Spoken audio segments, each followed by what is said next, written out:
হাদিস 1291।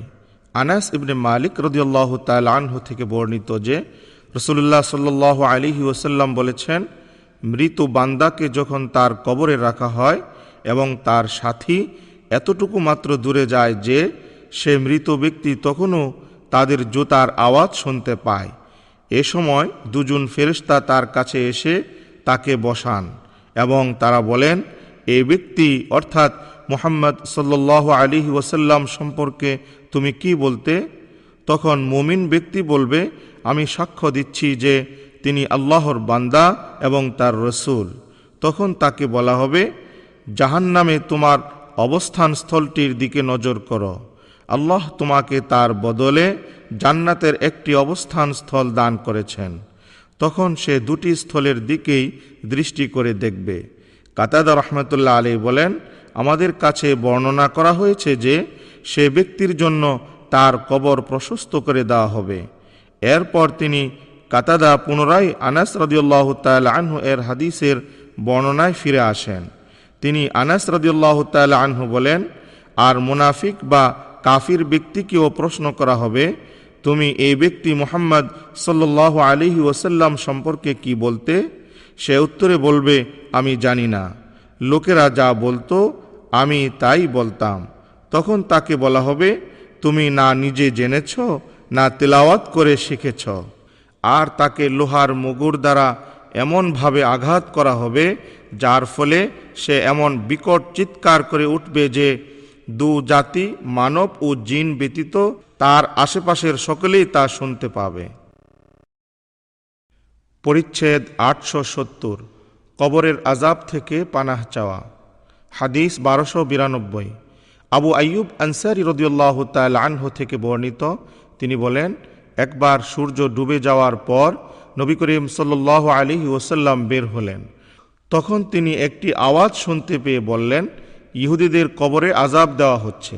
এটা আযাব দেওয়ার বা আযাবের ফেরেশতাগণের বা ইহুদিদের আওয়াজ। ইমাম বুখারী রহমতুল্লাহ আলাইহি বলেন, নজর রহমতুল্লাহ আলাইহি আবু আইয়ুব আনসারী রাদিয়াল্লাহু তাআলা আনহু সূত্রে নবী করিম সাল্লাল্লাহু আলাইহি ওয়াসাল্লাম থেকে অনুরূপ বলেছেন। হাদিস 1293। বিনতে খালিদ ইবনে সাইদ ইবনে আল-আস রাদিয়াল্লাহু তাআলা আনহু থেকে বর্ণিত, তিনি নবী করিম সাল্লাল্লাহু আলাইহি ওয়াসাল্লামকে কবর আযাব থেকে পানাহ চাইতে শুনেছেন। হাদিস 1294। আবু হুরাইরা রাদিয়াল্লাহু তাআলা আনহু থেকে বর্ণিত, তিনি বলেন, নবী করিম সাল্লাল্লাহু আলাইহি ওয়াসাল্লাম দোয়া করতেন, আল্লাহুম্মা ইন্নী আউযু বিকা মিন আযাবিল কবর ওয়া মিন আযাবিন নার ওয়া মিন ফিতনাতিল মাহইয়া ওয়াল মামাত ওয়া মিন ফিতনাতিল মাসীহিদ দাজ্জাল। ইয়া আল্লাহ, আমি আপনার সমীপে পানাহ চাচ্ছি কবর আযাব থেকে, জাহান্নামের আযাব থেকে, জীবন ও মরণের ফিতনা থেকে এবং মাসীহ দাজ্জালের ফিতনা থেকে। পরিচ্ছেদ 871। গীবত এবং পেশাবে অসতর্কতার কারণে কবর আযাব। হাদিস 1295। ইবনে আব্বাস রাদিয়াল্লাহু তাআলা আনহুমা থেকে বর্ণিত, তিনি বলেন, একবার নবী করিম সাল্লাল্লাহু আলাইহি ওয়াসাল্লাম দুটি কবরের পাশ দিয়ে যাচ্ছিলেন। তখন তিনি বললেন, ওই দুজনকে আযাব দেওয়া হচ্ছে, আর কোনো কঠিন কাজের কারণে তাদের আযাব দেওয়া হচ্ছে না। এরপর তিনি বললেন, হ্যাঁ, আযাব দেওয়া হচ্ছে, তবে তাদের একজন পরনিন্দা করে বেড়াতো, অন্যজন তার পেশাবের ব্যাপারে সতর্কতা অবলম্বন করত না। রাবি বলেন, এরপর তিনি একটি তাজা ডাল নিয়ে তা দুখণ্ডে ভেঙে ফেললেন। তারপর সে দুখণ্ডের প্রতিটি এক এক কবরে পুঁতে দিলেন। এরপর বললেন, আশা করা যায় যে এই দুটি শুকিয়ে না যাওয়া পর্যন্ত তাদের আযাব লঘু করা হবে।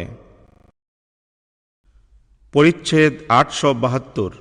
মৃত ব্যক্তির সামনে সকালে ও সন্ধ্যায় জান্নাত ও জাহান্নামে তার অবস্থান স্থল উপস্থাপন করা হয়।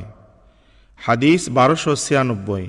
আব্দুল্লাহ ইবনে ওমর রাদিয়াল্লাহু তাআলা আনহুমা থেকে বর্ণিত যে রাসূলুল্লাহ সাল্লাল্লাহু আলাইহি ওয়াসাল্লাম বলেছেন, তোমাদের কেউ মারা গেলে অবশ্যই তার সামনে সকাল ও সন্ধ্যায় তার অবস্থান স্থল উপস্থাপন করা হয়। যদি সে জান্নাতি হয় তবে অবস্থানস্থল জান্নাতীদের মধ্যে দেখানো হয়। আর সে জাহান্নামী হলে তাকে জাহান্নামীদের অবস্থানস্থল দেখানো হয়, আর তাকে বলা হয়, এ হচ্ছে তোমার অবস্থানস্থল কিয়ামত দিবসে আল্লাহ পাক তোমাকে উত্থিত করা পর্যন্ত। পরিচ্ছেদ 873। খাটিয়ার উপর থাকা অবস্থায় মৃত ব্যক্তির কথা বলা। হাদিস 1297। আবু সাঈদ খুদরি রাদিয়াল্লাহু তাআলা আনহু থেকে বর্ণিত, তিনি বলেন, রাসূলুল্লাহ সাল্লাল্লাহু আলাইহি ওয়াসাল্লাম বলেছেন, মৃত ব্যক্তিকে খাটিয়ায় রেখে লোকেরা যখন কাঁধে বহন করে নিয়ে যায়, তখন সে নেককার হলে বলতে থাকে, আমাকে এগিয়ে নিয়ে চলো, আমাকে এগিয়ে নিয়ে চলো। আর সে নেককার না হলে বলতে থাকে, হায় আফসোস, এটাকে নিয়ে তোমরা কোথায় যাচ্ছ? মানুষ ব্যতীত সব কিছুই তার এই আওয়াজ শুনতে পায়। মানুষেরা তা শুনতে পেলে অবশ্যই বেহুশ হয়ে যেত। পরিচ্ছেদ 874। মুসলমানদের নাবালিগ সন্তানদের বিষয়ে যা বলা হয়েছে। আবু হুরাইরা রাদিয়াল্লাহু তাআলা আনহু নবী করিম সাল্লাল্লাহু আলাইহি ওয়াসাল্লাম থেকে বর্ণনা করেছেন, যে ব্যক্তির এমন 3টি সন্তান মারা যায় যারা বালিগ হয়নি, তারা মাতা পিতার জন্য জাহান্নাম থেকে আবরণ হয়ে যাবে, অথবা তিনি বলেছেন, সে ব্যক্তি জান্নাতে দাখিল হবে। হাদিস 1298। আনাস ইবনে মালিক রাদিয়াল্লাহু তাআলা আনহু থেকে বর্ণিত, তিনি বলেন, রাসূলুল্লাহ সাল্লাল্লাহু আলাইহি ওয়াসাল্লাম বলেছেন, যে কোনো মুসলিম ব্যক্তির এমন 3টি সন্তান মারা যাবে যারা বালিগ হয়নি, আল্লাহ পাক তাদের প্রতি তার রহমতের ফজলে সে ব্যক্তিকে, অর্থাৎ সে শিশু সন্তানদের মা বাবাকে জান্নাতে দাখিল করবেন। হাদিস 1299। বারা রাদিয়াল্লাহু তাআলা আনহু থেকে বর্ণিত, তিনি বলেন, নবী করিম সাল্লাল্লাহু আলাইহি ওয়াসাল্লামের পুত্র ইব্রাহিম রাদিয়াল্লাহু তাআলা আনহু এর উফাত হলে রাসূলুল্লাহ সাল্লাল্লাহু আলাইহি ওয়াসাল্লাম বললেন, তার জন্য তো জান্নাতে একজন দুধ মা রয়েছেন। পরিচ্ছেদ 875। মুশরিকদের শিশু সন্তান প্রসঙ্গে। হাদিস 1300। ইবনে আব্বাস রাদিয়াল্লাহু তাআলা আনহুমা থেকে বর্ণিত, তিনি বলেন, রাসূলুল্লাহ সাল্লাল্লাহু আলাইহি ওয়াসাল্লামকে মুশরিকদের শিশু সন্তানদের সম্পর্কে জিজ্ঞাসা করা হলে তিনি বলেন, আল্লাহ তাদের সৃষ্টি লগ্নেই তাদের ভবিষ্যৎ আমল সম্পর্কে সম্যক অবগত আছেন। হাদিস 1301। আবু হুরাইরা রাদিয়াল্লাহু তাআলা আনহু থেকে বর্ণিত, তিনি বলেন, নবী করিম সাল্লাল্লাহু আলাইহি ওয়াসাল্লামকে মুশরিকদের অপ্রাপ্ত বয়স্ক সন্তান সম্পর্কে জিজ্ঞাসা করা হলে বলেন, আল্লাহ তাদের ভবিষ্যৎ আমল সম্পর্কে সম্যক অবগত আছেন। হাদিস 1302। আবু হুরাইরা রাদিয়াল্লাহু তাআলা আনহু থেকে বর্ণিত, তিনি বলেন, নবী করিম সাল্লাল্লাহু আলাইহি ওয়াসাল্লাম ইরশাদ করেন, প্রত্যেক নবজাতক ফিতরাতের উপর জন্মগ্রহণ করে, এরপর তার মাতা পিতা তাকে ইহুদি বা খ্রিস্টান অথবা অগ্নি উপাসক রূপে রূপান্তরিত করে। যেমন চতুষ্পদ জন্তু একটি পূর্ণাঙ্গ বাচ্চা জন্ম দেয়, তোমরা কি তাকে জন্মগত কানকাটা দেখেছ? পরিচ্ছেদ 876। শিরোনামবিহীন। হাদিস 1303। সামুরা ইবনে জুন্দাব রাদিয়াল্লাহু তাআলা আনহু থেকে বর্ণিত, তিনি বলেন, নবী করিম সাল্লাল্লাহু আলাইহি ওয়াসাল্লাম ফজর সালাত শেষে আমাদের দিকে মুখ ফিরিয়ে বসতেন এবং জিজ্ঞাসা করতেন, তোমাদের কেউ গত রাতে কোনো স্বপ্ন দেখেছ কি? বর্ণনাকারী বলেন, কেউ স্বপ্ন দেখে থাকলে তিনি তা বিবৃত করতেন। তিনি তখন আল্লাহর মর্জি মোতাবেক তাবির বলতেন। একদিন আমাদেরকে প্রশ্ন করলেন, তোমাদের কেউ কি কোনো স্বপ্ন দেখেছ? আমরা বললাম, জি না। নবী করিম সাল্লাল্লাহু আলাইহি ওয়াসাল্লাম বললেন, গত রাতে আমি দেখলাম দুজন লোক এসে আমার দুহাত ধরে আমাকে পবিত্র ভূমির দিকে নিয়ে চলল। হঠাৎ দেখতে পেলাম এক ব্যক্তি বসে আছে, আরেক ব্যক্তি লোহার আকড়া হাতে দাঁড়িয়ে আছে। ইমাম বুখারী রহমতুল্লাহ আলাইহি বলেন, আমাদের এক সাথী মুসা রহমতুল্লাহ আলাইহি বর্ণনা করেছেন যে দণ্ডায়মান ব্যক্তি উপবিষ্ট ব্যক্তির এক পাশের চোয়ালটা এমনভাবে আকড়াধারী বিদ্ধ করছিল যে তা চোয়াল বিদীর্ণ করে মস্তকের পশ্চাৎ ভাগ পর্যন্ত পৌঁছে যাচ্ছিল। তারপর অপর চোয়ালটিও পূর্ববৎ বিদীর্ণ করল। ততক্ষণে প্রথম চোয়ালটা জোড়া লেগে যাচ্ছিল। আকড়াধারী ব্যক্তি পুনরায় সেরূপ করছিল। আমি জিজ্ঞাসা করলাম, এ কি হচ্ছে? সাথীদ্বয় বললেন, পরে বলা হবে, এখন চলুন। আমরা চলতে চলতে চিত হয়ে শায়িত এক ব্যক্তির পাশে এসে উপস্থিত হলাম। তার শিউরে পাথর হাতে এক ব্যক্তি দাঁড়িয়ে পাথর দিয়ে তার মাথা চূর্ণ করে দিচ্ছিল।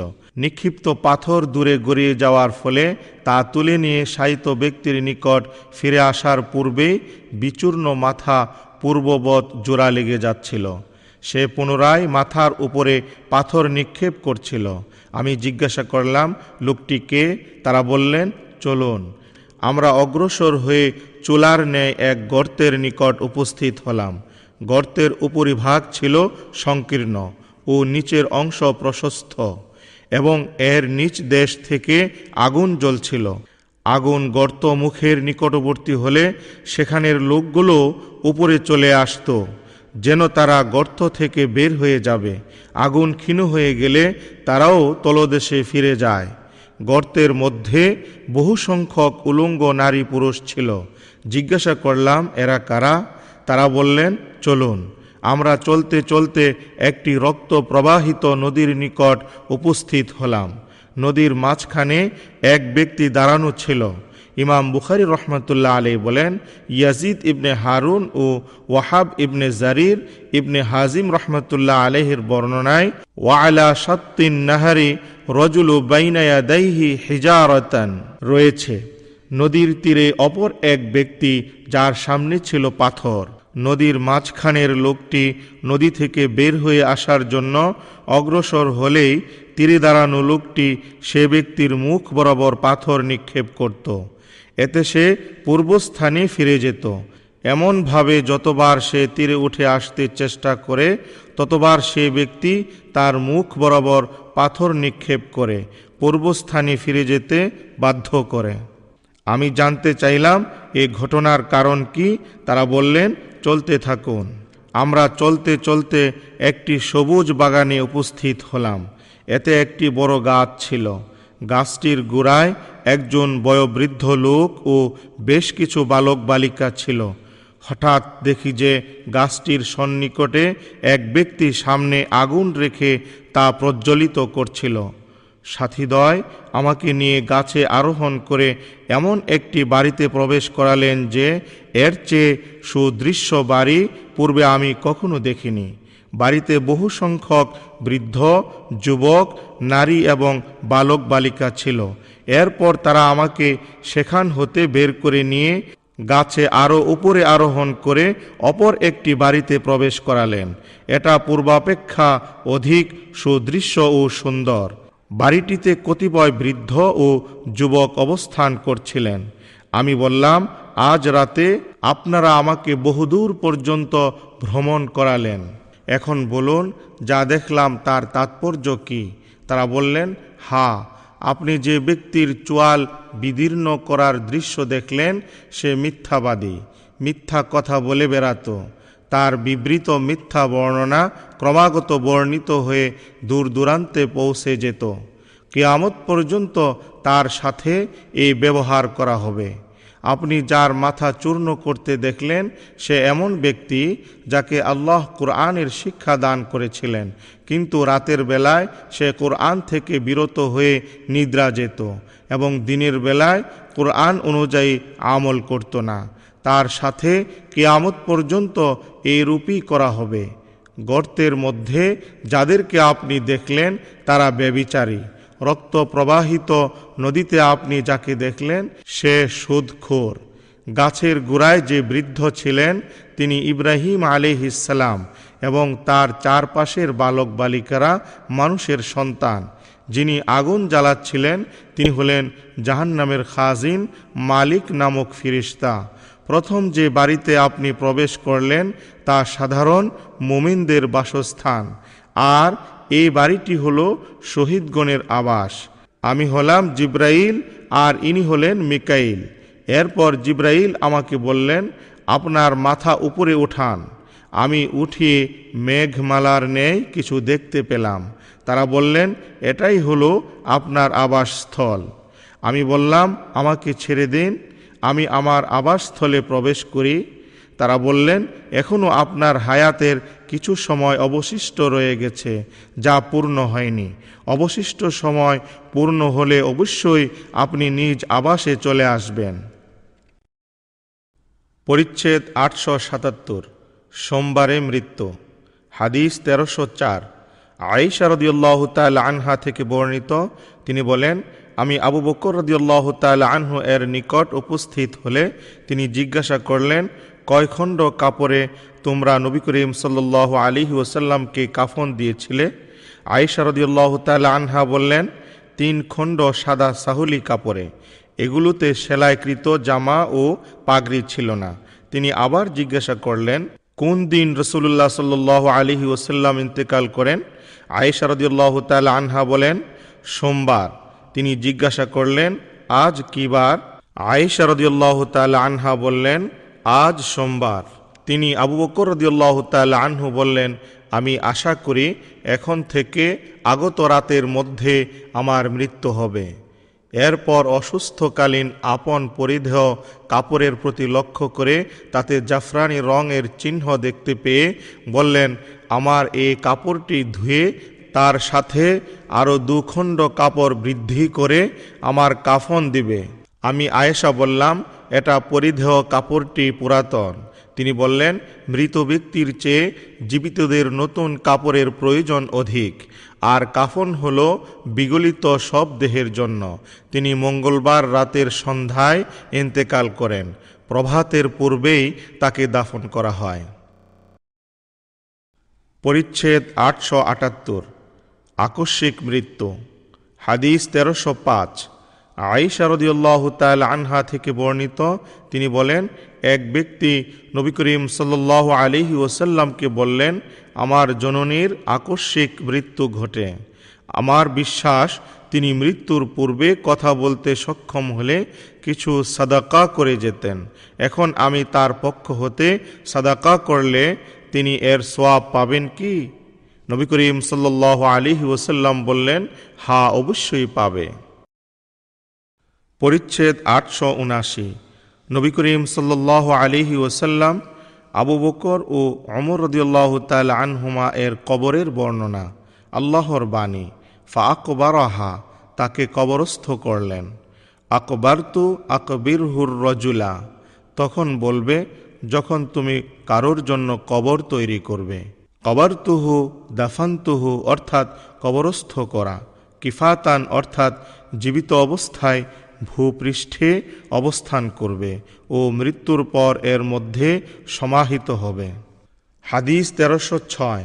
আয়েশা রাদিয়াল্লাহু তাআলা আনহা থেকে বর্ণিত, তিনি বলেন, রাসূলুল্লাহ সাল্লাল্লাহু আলাইহি ওয়াসাল্লাম রোগ সজ্জায় স্ত্রীগণের নিকট অবস্থানের পালার সময়কাল জানতে চাইতেন। আমার অবস্থান আজ কোথায় হবে, আগামীকাল কোথায় হবে? আয়েশা রাদিয়াল্লাহু তাআলা আনহা এর পালা বিলম্বিত হচ্ছে বলে ধারণা করেই এই প্রশ্ন করতেন। আয়েশা রাদিয়াল্লাহু তাআলা আনহা বলেন, যেদিন আমার পালা আসলো সেদিন আল্লাহ তাকে আমার কণ্ঠদেশ ও বক্ষের মাঝে হেলান দেওয়া অবস্থায় রূহ কবজ করলেন এবং আমার ঘরে তাকে দাফন করা হয়। হাদিস 1307। আয়েশা রাদিয়াল্লাহু তাআলা আনহা থেকে বর্ণিত, তিনি বলেন, রাসূলুল্লাহ সাল্লাল্লাহু আলাইহি ওয়াসাল্লাম অন্তিম রোগ সজ্জায় বলেন, ইহুদি ও নাসারাদের প্রতি আল্লাহর লানত হোক, কারণ তারা নিজেদের নবীগণের কবরকে সিজদার স্থানে পরিণত করেছে। রাবি উরওয়া রাহমাতুল্লাহ আলাইহি বলেন, এইরূপ আশঙ্কা না থাকলে রাসূলুল্লাহ সাল্লাল্লাহু আলাইহি ওয়াসাল্লামের কবরকে ঘরের বেষ্টনীতে সংরক্ষিত না রেখে খোলা রাখা হতো। কিন্তু নবী করিম সাল্লাল্লাহু আলাইহি ওয়াসাল্লাম আশঙ্কা করেন বা আশঙ্কা করা হয় যে পরবর্তীতে একে মসজিদে পরিণত করা হবে। রাবি হিলাল রহমতুল্লাহ আলাইহি বলেন, উরওয়া রহমতুল্লাহ আলাইহি আমাকে আবু আমর কুনিয়াতে ভূষিত করেন, আর তখন পর্যন্ত আমি কোনো সন্তানের পিতা হইনি। হাদিস 1308। সুফিয়ান তাম্মার রাদিয়াল্লাহু তাআলা আনহু থেকে বর্ণিত, তিনি বলেন, তিনি নবী করিম সাল্লাল্লাহু আলাইহি ওয়াসাল্লামের রওজা উটের কুচের ন্যায় উঁচু দেখেছেন।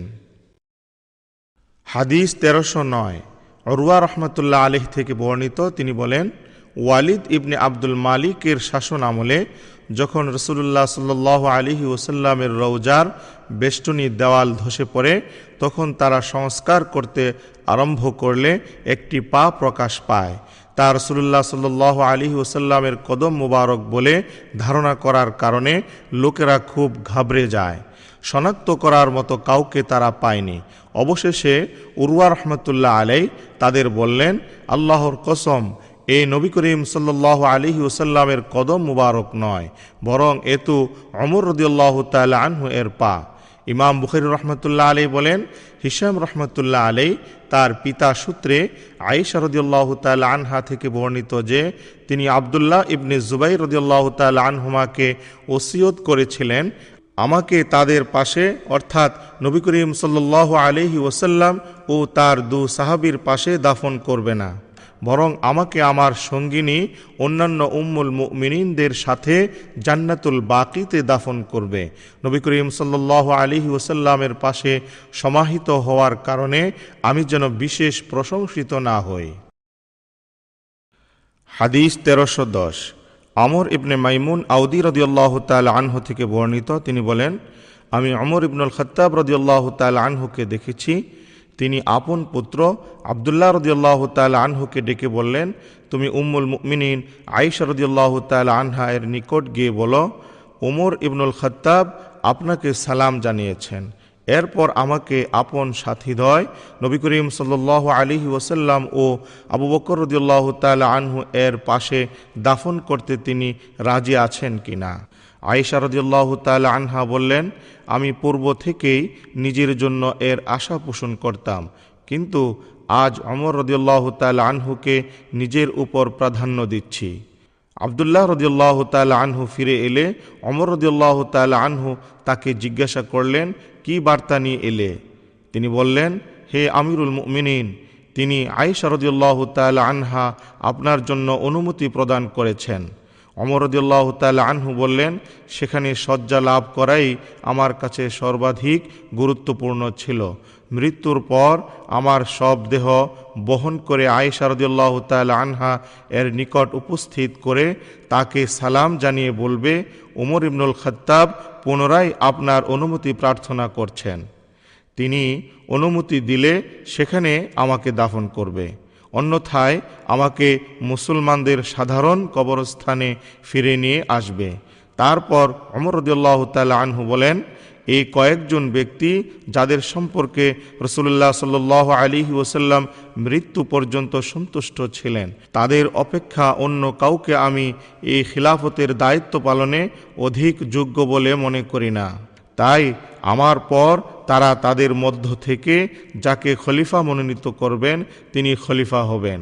তোমরা সকলেই তার আদেশ মেনে চলবে, তার আনুগত্য করবে। এই বলে তিনি ওসমান, আলী, তালহা, জুবাইর, আব্দুর রহমান ইবনে আউফ ও সাদ ইবনে আবু ওয়াক্কাস রাদিয়াল্লাহু তাআলা আনহুম এর নাম উল্লেখ করলেন। এই সময়ে এক আনসারী যুবক ওমর রাদিয়াল্লাহু তাআলা আনহু এর নিকট উপস্থিত হয়ে বলল, হে আমিরুল মুমিনিন, আল্লাহ প্রদত্ত সুসংবাদ গ্রহণ করুন। আপনি ইসলামের ছায়াতলে দীর্ঘদিন অতিবাহিত করার সৌভাগ্য লাভ করেছেন, যা আপনিও জানেন। এরপর আপনাকে খলিফা নিযুক্ত করা হয় এবং আপনি ন্যায় বিচার করেছেন। সর্বোপরি আপনি শাহাদাত লাভ করছেন।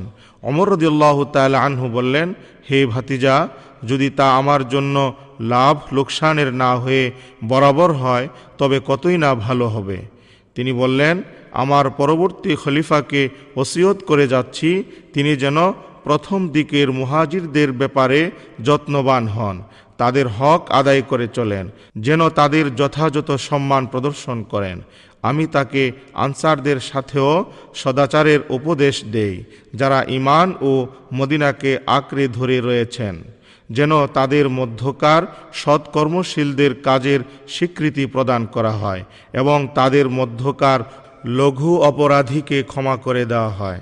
সর্বশেষে আল্লাহ ও তার রসূল সাল্লাল্লাহু আলাইহি ওয়াসাল্লামের দায়িত্বভুক্ত সর্বস্তরের মুমিনদের সম্পর্কে সতর্ক করে দিচ্ছি যেন মুমিনদের সাথে কৃত প্রতিশ্রুতি পূর্ণ করা হয়, তাদের রক্ষার জন্য যুদ্ধ করা হয় এবং সাধ্যাতীত কোনো দায়িত্ব তাদের উপর চাপিয়ে দেওয়া না হয়।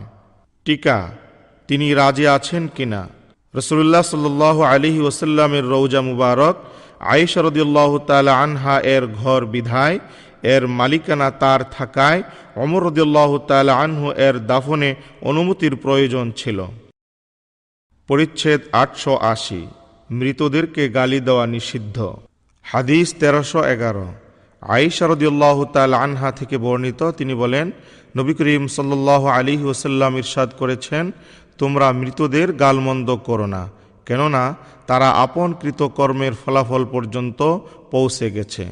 ইমাম বুখারী রহমতুল্লাহ আলাইহি বলেন, আবদুল্লাহ ইবনে আব্দুল কুদ্দুস ও মুহাম্মদ ইবনে আনাস রহমতুল্লাহ আলাইহি আমাশ রহমতুল্লাহ আলাইহি থেকে হাদিসটি বর্ণনা করেছেন। আলী ইবনে জাদ ইবনে আর আরা ও ইবনে আবু আদি রহমতুল্লাহ আলাইহি শুবা রহমতুল্লাহ আলাইহি থেকে হাদিস বর্ণনায় আদম রহমতুল্লাহ আলাইহি এর অনুসরণ করেছেন। পরিচ্ছেদ 881। দুষ্ট প্রকৃতির মৃতদের আলোচনা। হাদিস 1312।